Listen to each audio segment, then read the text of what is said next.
One of my dogs is Rosco, a Boston Terrier. Rosco swims in a small body of water in front of our house. It's a pond in the spring and more like a swamp during the summer months. Rosco swims and splashes around out there every day during warm weather, and as a result, he gets an impressive collection of bacteria on his skin.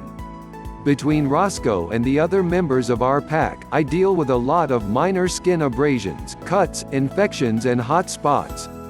When regular bathing isn't enough.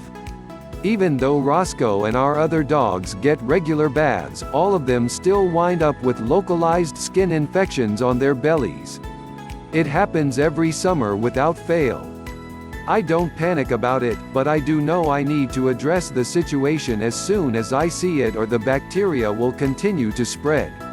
If a localized skin infection is left untreated, your dog could wind up on antibiotics, which is something we want to avoid. I've never had to resort to antibiotics to treat my dog's bacterial skin infections, because I do two things as soon as I notice a problem. Clean the skin and keep it clean. Disinfect the area regularly to stay ahead of the infection. Rosco's bumpy belly. Rosco and our other dogs started getting acne-like bumps on their bellies a couple weeks ago. What's interesting about these infections is one pimple will appear while another is healing. There's a cycle of eruption and healing. As one pimple is erupting, another is slowly disappearing. You can think of these bumps as similar to human acne.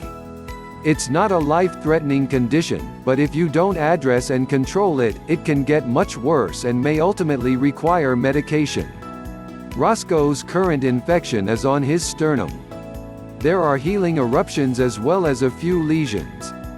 They're not bothering Rosco, but they bother me because I don't want them to spread. So, it's time for another treatment. Treating with povidone iodine.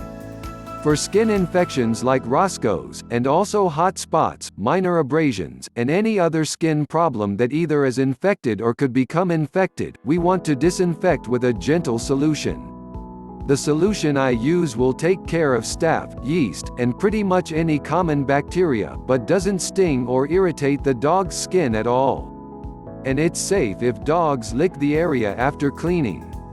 It's povidone iodine, and I use it both at my animal hospital and also at home.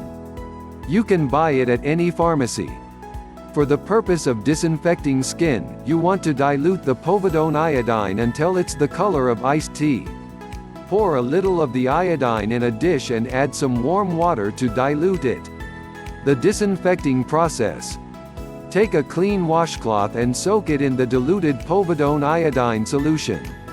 Wipe the iodine-soaked washcloth over the sores, which removes the bacteria around the eruptions. All animals, including humans, have normal levels of flora, bacteria, on the skin.